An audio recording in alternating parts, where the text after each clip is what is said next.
Isang mapagpalang araw sa inyong lahat, mga kasiyasat worldwide. Welcome back to my channel. Today is May 25, 2021 and this time I will be going to share and discuss a very momentous and interesting topic for everyone. I said everyone because it is applicable to all, especially to us being a person with a transaction or transacting online using social media platforms, particularly Facebook. So, to cut the intro short, ang topic natin ngayong araw is about the so-called love scam online. Okay? Pero bago ako magpatuloy ay magbibigay muna ako ng isang good news para sa kaalaman ng lahat. Ito ay tungkol sa forthcoming operations ng LRT2 kung saan dinugtungan yung dating Recto Manila to Pasig Santolan line. I think more or less 3 kilometers ito, no? Dinugtungan mula doon sa Santolan, Pasig, papunta doon sa Masinag, Antipolo. No, actually, napakalaking kaginhawaan ito para sa ating mga kababayang commuters. At siyempre, malaking kabawasan din ito, no, sa mga o sa traffic doon sa Marcos Highway, yung mula Cubao papuntang Antipolo. Kasi malawak, no, yung Marcos Highway. Pag hindi pa kayo nakakapunta dyan, ano yun, 3 to 4 lanes. Kung pagsamahin mo, bali 8 lane yun, pero still napaka-traffic. Pero yun nga, luluwag na yung kalsada kasi yung mga commuters mula Manila, Cubao, na pauwi ng Antipolo ay siyempre dadaan na yung iba sa MRT diretso sa Masinag kung saan nandun naman ang hiwalayan ng papuntang Padilla, Cogyo at saka yung papuntang Antipolo proper. Kasi napakalawak na kasi yan yung Antipolo na yan at napakaraming tao na yan, no? Doon pa lang sa Padilla, Cogyo, Inarawan, yung papunta doon sa maraming lugar doon na talagang sadyang matao na at napaka-traffic na. So ito ay isang magandang balita, bagamat ang opening pan nito, no, batay sa ulat ay sa June 22, 2021. No? Kaya naman meron pa tayong 28 days na paghihintay and hopefully ito ay mangyayari. No? At least meron na tayong inaasahan. Okay? So, that is a good news for today. At bago pa rin ako magpatuloy, gusto ko rin i-congratulate yung ating mga tropang vloggers na bagong monetize. Ang tinutukoy ko ay sina Trailwalker 101, si Monica Segovia Channel, at saka si Marie Bacunyo. Yung dalawang ito, si Marie at Monica, ay ating channel members. So girls, welcome to the next chapter and Real McCoy of being a YouTuber and vlogger. And I wish for your success for that matter. Again, congratulations. And I would like also to thanks and shout out all tropang vloggers who supported my latest premiere despite of my absence. Kasi inaantay ko na darating yung 10:15, medyo nakatulog na ako pag galing kasi sa pag-ikot, medyo pagod, no. I'm sorry guys na hindi ko kayo nasamahan sa aking premiere mismo. At yun nga, ako ay nagpapasalamat at sumasaludo sa inyo dahil in spite of my absence at ay hindi nyo iniwanan ang aking premiere. Ang aking tinutukoy ay sina Marie Bacunyo, All Iscan 12, panganay ni Aiza, kapatid, panganay ni Aiza. Kung maari, malalaman ko ang iyong main channel. Kasi hindi ako familiar dito sa ginamit mo. Okay? Si Ann Abragan, si Charles M., si Forax the Great. Yan, si Forax the Great. Yan, maasahan. Si Kevin 89067, si IGT Channel, at yung isa nating bro, si Joseph Calao. So, para sa aking mga viewers at tropang vloggers na hindi pa nakapasok sa kanilang bahay, ay please do so. Maasahan natin silang lahat. Magiging kabalikatan natin yan. At kasama sa pagsulong. Okay? And finally, gusto ko ring batiin at pasalamatan ang mabait, snappy at very accommodating na Provincial Agrarian Reform Program Officer ng DAR Bulacan, no, doon sa Baliwag Office ang kanyang doon siya nakabase, na si Mr. Abdullah Linog. Shout out sa iyo, sir. Nice meeting you at salamat sa pag-entertain sa amin despite of not securing a prior appointment from your office, no. Ako'y sumasaludo. That is a genuine public service. Kasi kahit COVID ngayon, yung iba kasi takot makipag-usap, no? Pero si Mr. Linog talaga namang kinausap kami. At syempre, unang-una, hindi rin kami kilala, pero yun nga yung sinasabi ko na genuine service, hindi siya namimili ng kanyang kinakausap na mula sa media, no, small time man o big time. Okay, so that is a genuine public service and salute you for that matter. Okay, at muli mananawagan ako sa mga aking viewers at tropang vloggers na paki-like yung FB page ng DAR Baliwag Bulacan. Isama nyo na yung head office ng DAR para lagi tayong updated sa kanilang programa tungkol pa rin sa usaping palupa at iba pa. Kasi nakita nyo naman na aktibo yung DAR ngayon sa pamimigay ng mga lupa. Kaya nga meron ngang na-discover dyan na mga klowa na inipit ng mga nagdaang nakaupo dyan, na which is mapunta sana doon sa beneficiaries na ating kababayang mahihirap, no? So again guys, paki-like ang kanilang page at i-share natin, no? I-spread out natin yung mga good news, yung mga innovations and so on and so forth dyan sa Department of Agrarian Reform. Okay, pero bago tayo magpatuloy, para medyo ma-relax tayo, makinig tayo ng isang cover song na ating ginawa, no? Ito ay kanta ni Idol Freddy Aguilar na Kumusta Ka Aking Mahal. So pakinggan muna natin. Okay, kumusta ka aking mahal?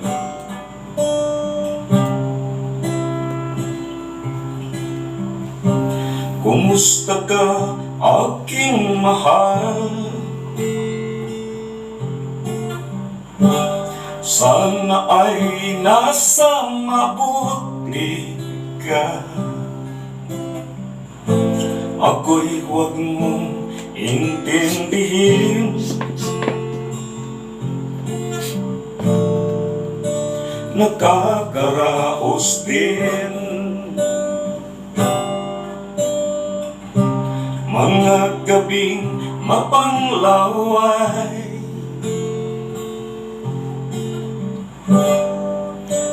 Dinadaan sa awit, nalulungkot kung damdamin, naaaliw na rin. Panaginip ko'y laging ikaw, sinta. Kahit na dilat yaring mata, kahit na malayo kay para rin kapiling ka, mahal. Kumusta ka?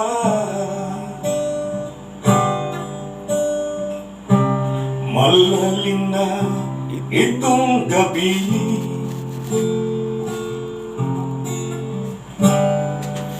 malamig ang simoy ng hangin. Kung yakap lamang kita, lamig ay di madarama. Panaginip ko'y laging ikaw, sita.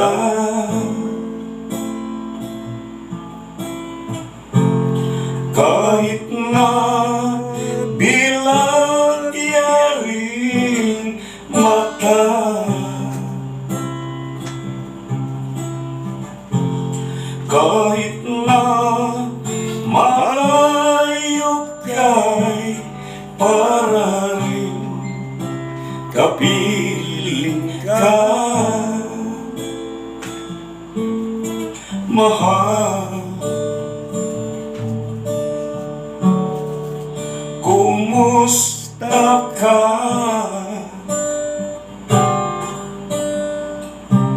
Kumusta ka, aking mahal? Sana ay nasa mabuti ka. Okay, so yun yung ating cover song. Kaya kumustahin nyo na rin ang mga minamahal nyo sa buhay. Okay, so let us proceed to the main topic. So ito nga, ang pag-uusapan natin ngayon ay ang love scam online na namamayagpag pa rin nowadays. No, at karamihan sa kanilang mga nagiging biktima ay mga kababayan natin, no, mga kababaihan na single mom, no, whether ito ay OFW, local worker, and even yung nasa business sector, no. Pero hindi lang naman mga single mom, may mga mag-asawa din na nabibiktima, no, batay sa mga reports na naiulat sa mainstream media. Okay. Actually, matagal na ang modus na ito. Pero marami pa rin nabibiktima nowadays at muntik na rin yung isa nating tropa. No, kamakailan lang, no. Kaya nga naisipan nating gawan ito ng vlog para sa awareness ng lahat and hopefully ito ay makakatulong. Okay? So, for us to understand better this kind of scam, ang scam na ito ay isinasagawa nga online kung saan kinakaibigan ng mga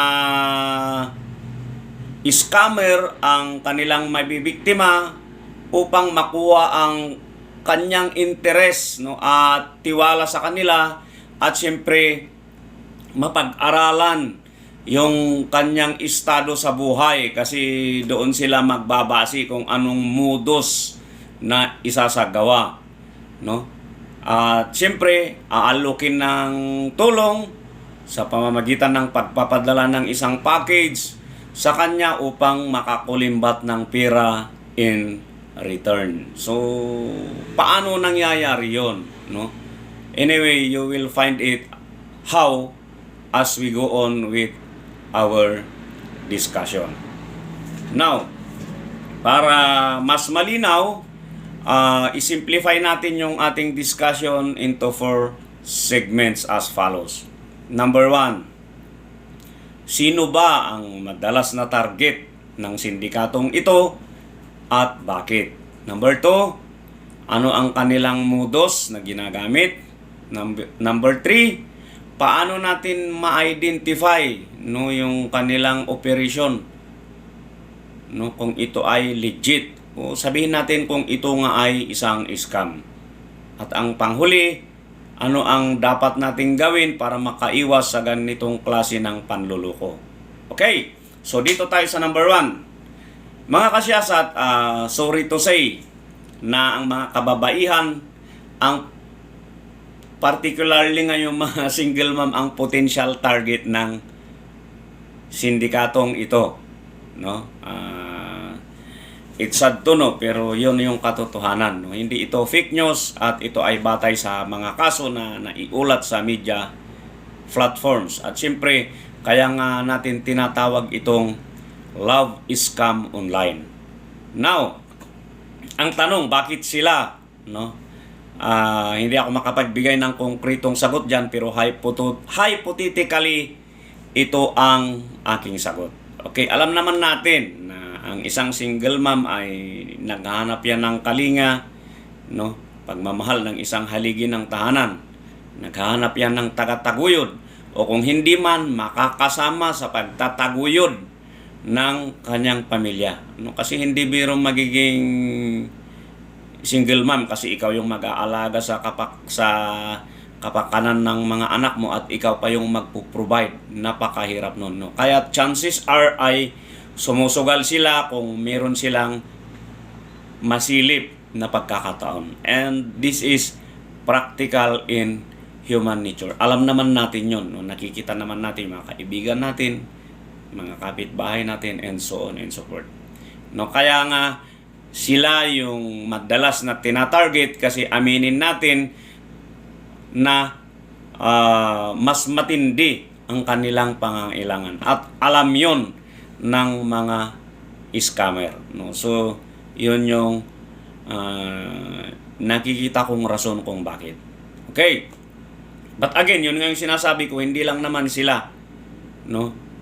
Marami naman. No? Basta nakitaan ka ng potential na magiging target ay ikaw ay siyempre bibiktimahin. Okay, number 2. Dito tayo sa modus na ginagamit. Okay, so first, gumagamit sila ng magandang FB profile, no? Gwapong picture at saka sikat na pangalan, yung magandang pangalan. Bakit? Siyempre mas maganda ang dating yon. Number 2, naghanap sila ng potential na biktima sa Facebook. Siyempre, ipo-profile yung magiging biktima. Pag-aaralan yung profile mo sa Facebook. At kung nakita kang pwede kang magiging biktima, ito na yung pangatlo, magpapadala sila ng friend request sa'yo. O kung hindi, imi-message ka na kakaibiganin. No, minsan, ang diskarte nila dyan is inuunan nila ang mga kaibigan mo, mga kapamilya mo na i-friend. Kasi in that way kasi, pag nagpadala na sila ng friend request sa'yo at nakita mong meron na kayong mutual friends, no, mas madali yung chance na i-accept mo sila.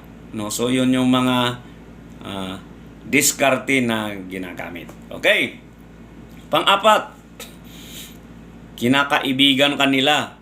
O kung may pagkakataon, liligawan kanila. At habang ginagawa nila ito, kasi may mga connection ito sa mga internet sites, padadalhan kunwari yung email mo na ng horoscope o kahit anong message na ikaw ay siswertehing sa taong ito, may taong tutulong sa'yo, no, bla bla bla, no, magkakaroon ka ng biyaya, no, yung something na ganon.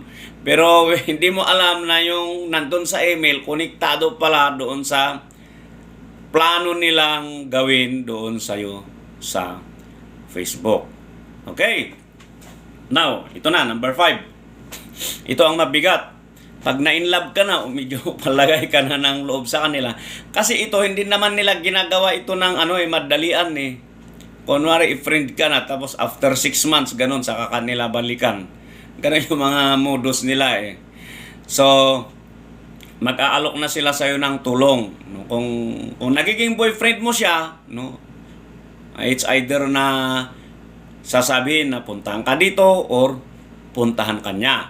No, sabay aalokin ka na padadalhan ka ng package na naglalaman ng mga mamahaling alahas, ng mga sapatos, mga kwintas, and so on and so forth. At pera, not dollars, no? Hindi bababayan sa 50,000, which is equivalent to 2.5 million. Kasi yun yung yun yung madalas na amount na ginagamit, no? At maraming rason na sinasabi, depende sa pangailangan mo. No, kunwari, kung may negosyo ka, kunwari, sige, tulungan kitang magnegosyo, tapos pag mapalago mo, punta ako dyan, magpo-propose ako ng kasal, yung something like that. Or, sige, padalhan kita ng pang-process mo, tapos, ipang-process mo ng papilis mo, at pupunta ka dito sa akin, yung something na ganun. No? Depende nga kasi yon sa profile mo o status mo sa buhay. Yan. So, kung pumayag ka na at naniwala, so kukunin ngayon yung complete address mo, pati number. Tapos padadalhan ka na ng package ko, no? Picturean yung package, mga alahas, resibo, no? So, bakit alahas? Minsan masakit kasi sa mata ang alahas, no? Madaling makainganyo yan, no? Ng tao. No, yung resibo, papadala mismo yung resibo, pero titignan mo. Kung marunong ka sa business, alam mo yung mga UR at hindi, medyo something na mahirap kang paniwalain, no? Ilalagay pa doon sa resibo, no, tax not paid or not settled. Di ba? Kung marunong ka sa negosyo, medyo mag-aalanganin ka na dito, pero kung hindi, wala kang kaalam-alam, madali kang mapaniwala. At higit sa lahat, maglalagay siya doon ng $50,000 na hindi deklarado doon sa shipment details, no? Bakit, no? Hindi deklarado, no? Para may rason na kunwari pag sinabi niya hinold ng custom, no? No, anyway, lalaman niyo yan, no, as we go on with our discussion.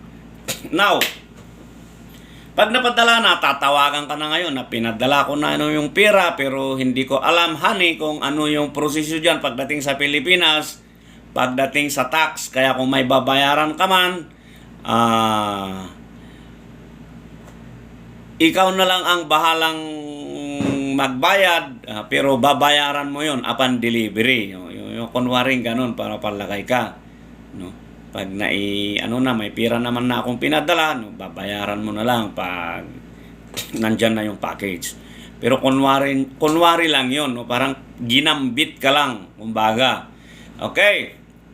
Sa mga susunod na araw, may matatanggap ka ng tawag, no, sa isang galing sa kumpanya, no, kung saan pinadala, kung saan nag-receive, o kung hindi, sa custom mismo, na i-interviewin ka pa, kunwari, kung saan nanggaling yung package mo, ano-ano ba yung tao, di ba? At ano ba yung mga identity mo, yung mga lahat na tungkol sa'yo.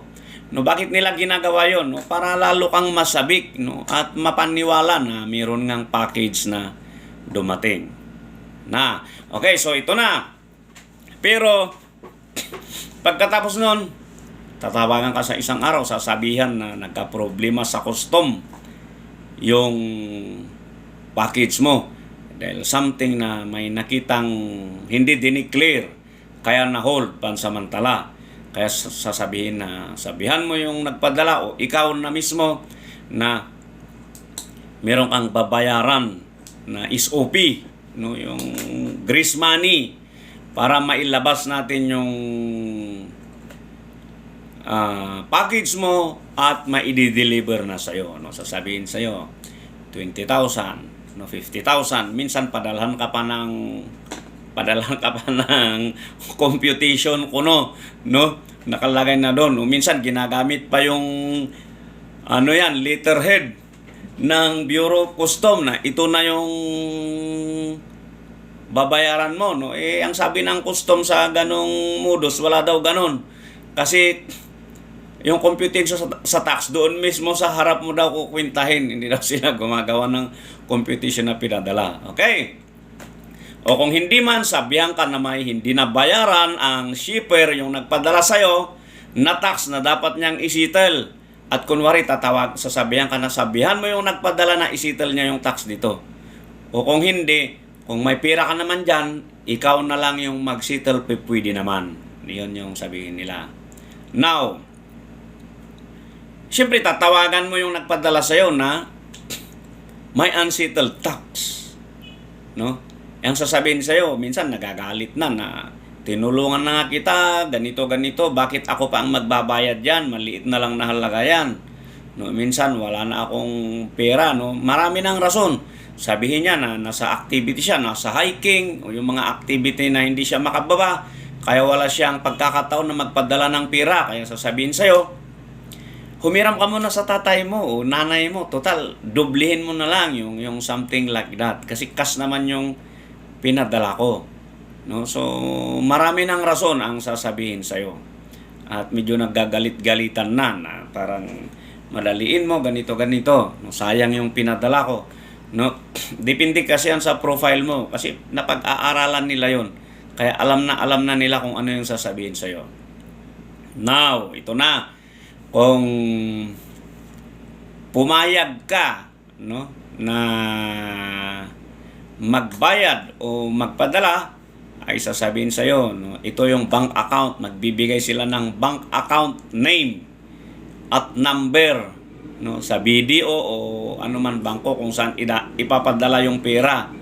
O pwede rin sa GCash account o Palawan. No. Kung mabusisi kang tao, matik magdududa ka dito, no?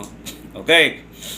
At kung pumayag ka at napadala mo na yung pera, no, ito na, no, wala nang delivery na mangyayari. TY na ang pera mo, no? So ito yung common na modus na ginagawa ng mga scammer na ito. Okay. Now, paano natin ma-identify na scam, no, yung operations nila o yung ginagawa sa'yo? Okay? So, ito yung pag-aaralan natin. Tatalakayin ko ulit sa inyo. Pagkatapos ng kanta, makikinig muli tayo ng isang kanta, no, isang original song na ginawa natin. So, ito, pakinggan natin. Okay, so ang pamagat ng kantang ito ay Ngiti. Pang-apat na ginawa natin. Para sa marunong ngumiti dyan.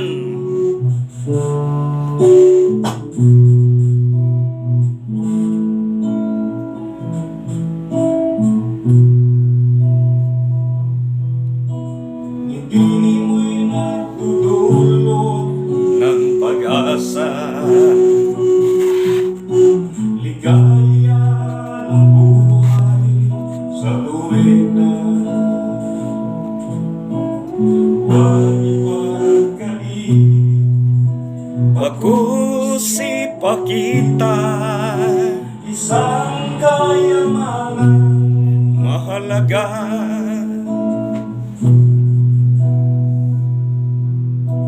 ngiti mo'y Mahirap mamatayan. mamatayan.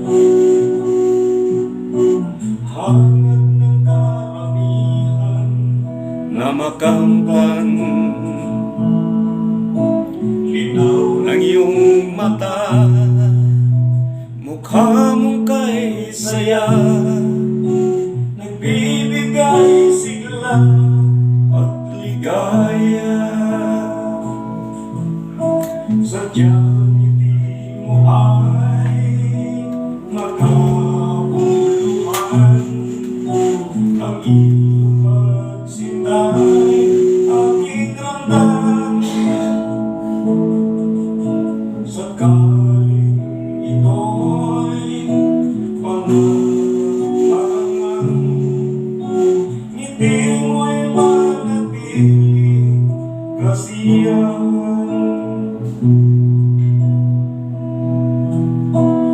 Wangis ng ngiti, isang tala, dulot ang liwanag at hiwaga. Nakasap sila ko sa bawat puso, simbolo ng matanag mo. Pagkatao Sadyang ngiti mo ay magkabuluhan. Ang iyong pagsintay aking ramdam. Kung sakaling ito'y pangarap lamang, ngiti mo'y manatiling kasiyahan. Sadyang ngiti mo ay magkabuluhan. Ang iyong pagsintay aking ramdam. Kung sakaling ito'y pangarap lamang, ngiti mo'y manatiling kasiyahan. Ngiti mo'y manatiling kasiyahan. Okay, so that is Ngiti. No? Kung hindi ako nagkamali, pang-apat yun na original song na ginawa natin. Okay? So, going back to the discussion, no, dito tayo sa number 3. Kung paano natin ma-identify o ma-detect na yung ginagawa nila sa atin kung tayo yung kanilang binibiktima ay isang scam. Okay, number 1. Yung amount na pinadalang pera, no, sa'yo in relation doon sa offer niya. No, kasi makwenta mo naman yun kung medyo makatotohanan. No, kasi kung sinabi niyang padadalhan ka ng pang-process mo, siyempre it's normal yan sa tao na pag ikaw ay magpapadala ng process, tatanungin mo kung magkano yung magagastos. 'Di ba? And so on and so forth. Hindi yung bigyan mo kaagad ng 2 milyon o 5 milyon. That is impractical, no, in human nature. Kahit sabihin man nating girlfriend mo 'yan. 'Di ba?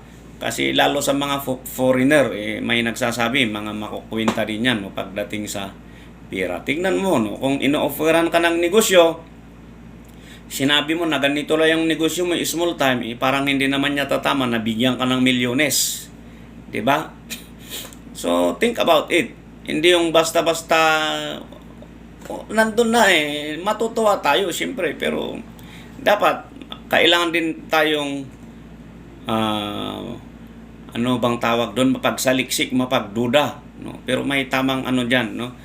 Yung hindi tayo basta-basta naniniwala. Okay? Number 2, yung klase ng resibo na ginamit, no? Kung official receipt o hindi. Kasi yun nga, yung tropa ko nga na binibiktima nila, pinakita sa akin yung resibo. Ako kasi na nag-manage ng isang kumpanya, siyempre alam na alam ko yan, bakit ganyan yung resibo, no? Tapos bakit nakasulat yung resibo na tax not paid, no?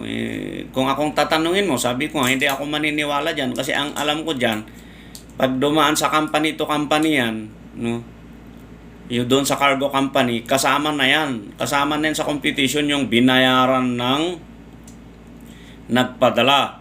At ang may obligasyon ng tax is yung kumpanya na, no? Kaya nga kumpanya, hindi ikaw na nagpadala o kung hindi yung tao na padalhan mo. Kaya sabi ko, something unusual for that matter. Okay, sa normal na buhay, pag magpadala ka ng malaking pera, no, kung ikaw ang shipper, alam mong dadaan sa custom yun at kumpanya, no? Hindi mo ito i-declare, parang something unusual doon. 'Di ba? Kahangalan 'yun ng isang tao na hindi mo i-declare. Pero 'yun nga, kaya nila sinasadyang ganun kunwari, kasi modos nga nila na palabasin na na-hold sa custom, no? Para may rason na i-hold sa custom para manghingi ng lagay, no? 'Yun yung isang rason na nakikita ko kung bakit hindi nila i-declare. Pero yun nga, hindi normal yun na sitwasyon na hindi mo i-declare kahit sino naman sa atin. Kaya doon pa lang, dapat kung tayo ay pinadalhan, kailangan na natin magduda. Okay?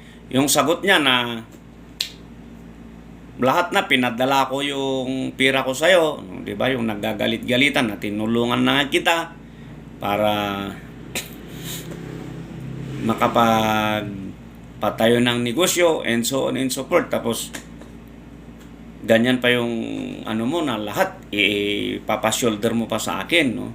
Hindi naman dapat ganon, 'di ba? Yung kunwari na ganon, no? Para lalo kang paniwalaan, minsan nagagalit-galitan na sila. Pero that is not practical per se. Kasi nga kung tulungan mo yung isang tao na alam mong TWW, 'di ba? Yung talagang walang-wala. I don't think ipapa-shoulder mo pa sa kanya yung tax, hindi. Kasi kung tinulungan mo, dapat lubos-lubusin mo. No? Kaya sabi ko nga doon sa tropa ko, mali yun, pare. Dapat kung ganon, siyang magbabayad. Kaya sabi ko nga, kung totoo yan, siya yung pagbayarin mo. Yan, maniniwala ako dyan. Pero kung hindi ikaw pagbabayarin, scam yan. No? Di ba? And yung mode of payment na bank, gagamit ka ng bank name at bank account, no, much more doon sa Palawan o GCash o other money remittances, ano yun, dapat magdududa ka na. No? Kailangan natin, kahit bank account yan ng isang tao, kailangan nating pagdudahan yan. Kasi kung totoo na ano yan, sa custom o sa company, dapat nakapangalan doon sa company, nakapangalan yan doon sa custom. Di ba? Kasi kung hindi nakapangalan, something na illegal, at syempre, yun nga, scam yan. So, dapat ano yun. Bakit ko nasabi, madali lang yan eh. Pwede rin nilang mabiktima yung owner ng bangko eh, yung bank account. Sabihin lang nila yon. Maghanap sila dyan ng kakilala, no? O Pards, baka magpapadala yung kaibigan ko ng pera galing abroad. O kahit saan galing, sabihin siya, baka pwedeng mahiram yung ano mo kasi sa ATM, sa bangko niya lang pwede, wala akong account. Baka pwedeng mahiram ko yung account mo. 15 milyong para dala, bigyan na lang kita ng 1,000. Siyempre yung owner ng bank account, papayag yun kasi hindi naman niya alam na kalukuhan yun eh. Di ba? Magkakaroon siya ng instant na 1,000, papayag yun. Yun pala, biktima rin siya, biktima ka. Ang maganda sa kanya, biktima nga siya, nagkapira siya. Ikaw, biktima ka, nawalan ka ng pira. No? Yun yung pagkakaiba. No? Kaya, mahirap yun. No? Kaya wag basta-basta magtiwala dyan sa bank account. No? Doon siguro sa ariglo na sinabing something na hold ng custom, kaya meron ka dapat bayaran, pwede pa yon na ano sa illegal transaction. Pero but still, kung ganon na ma-encounter nyo ganon, ang pinaka-best dyan na gawin nyo ay i-counter nyo, no? Alamin nyo doon sa mismo kung sino man yung nakahuli. Dumirikta na kayo kasi kung mahuli man yan, hindi mo unang-una, hindi mo obligasyon yan eh. Dapat iaano mo na yan ng cargo company. No? Sila nang magbabayad yan, sila nang magpapalusot yan.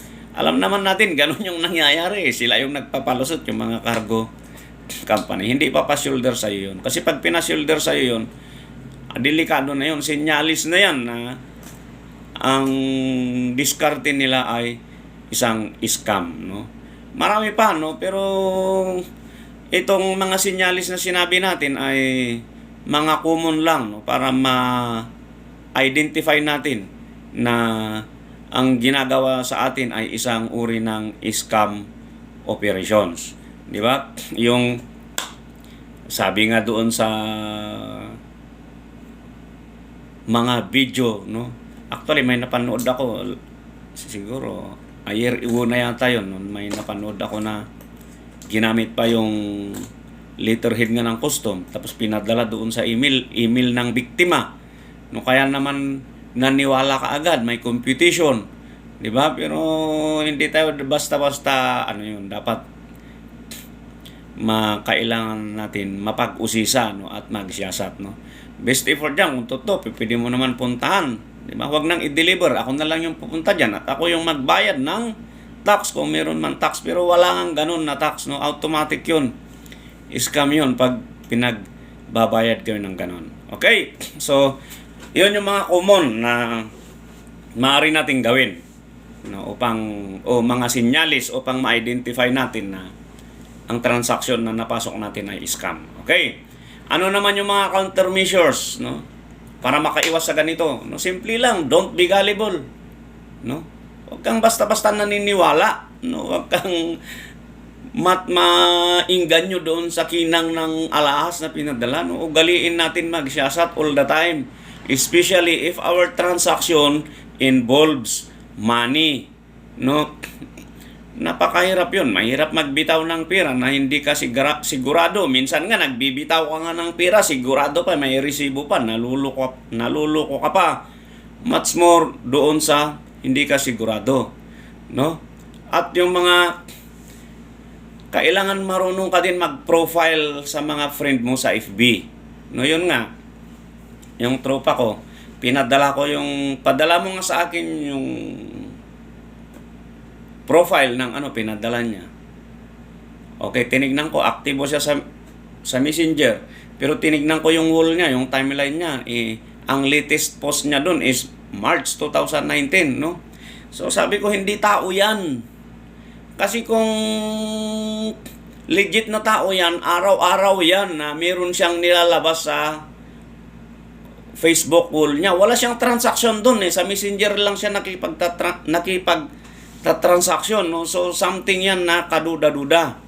Kasi 'di ba pag legit yung isang tao, regular yan na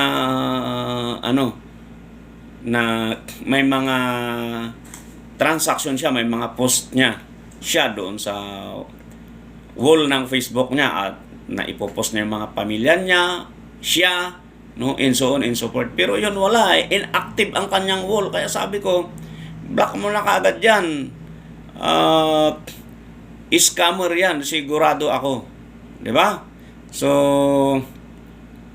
yun yung natin. Sa akin nga kasi yung ginagamit kong dalawa kasi ang aking account, yung personal ko at saka yung siyasat na account ng aming dyaryo. Siyempre open kami doon. Lahat ina-add namin kasi hindi naman personal account yun, pero still pinoprofile ko yan. Yung mga friend request, kung inactive yan, something na, yun. Makikita naman doon yung aktibo sa Facebook. So, yun yung mga ina-add natin. Para sigurado lang. Hindi naman yung sinasabi nating namimili tayo, pero ganun yun huwag tayong magpapaloko. Huwag natin bigyan sila ng pagkakataon. Okay? Na gagawan tayo ng kalokohan, no? At higit sa lahat, no, ang pinakahuli yun nga, huwag basta-basta magtiwala, no, sa mga taong sa online lang natin nakilala. No, pa-video call ka pa diyan, no? Hindi sigurado yun, no? Kahit matagal na nating nakilala, hangga't hindi natin namimit ng personal at napag-aralan ng kanyang buhay na profile, huwag basta-basta magtiwala, no, lalo pagdating sa pira, no? Bakit ko nasabi? Personal nga nating kakilala minsan, kapag anak pa natin, no? Pero pagdating sa pira, walay, di ba? Alam nyo na yung ibig kong sabihin, no? So again, yun nga, ugaliin nating magsiyasat all the time, no? Bago natin pasukin ang isang transaction, we will make it sure na hindi tayo maluloko, no? Lalo pagdating sa pira, kasi hindi na yun maibabalik sa atin pag nawala o natangay nila. Ang pwede na lang natin gawin is mag-report sa pulis, iiyak, di ba? And so on and so forth. Wala na yung pera natin, no? Kaya huwag basta-basta magtiwala. So, okay, that is all about tungkol dito sa ating discussion na to. And tungkol nga sa Love Scam Online, and hopefully ang ating vlog na ito ay makakatulong para tayo ay makaiwas, no? Makakatulong sa ating mga kababayan upang makaiwas sa ganitong uri ng panloloko gamit ang online transaction. So hanggang sa muli, iwasan natin ang fake news, huwag magpalinlang at ugaliing magsiyasat. Salud at mabuhay.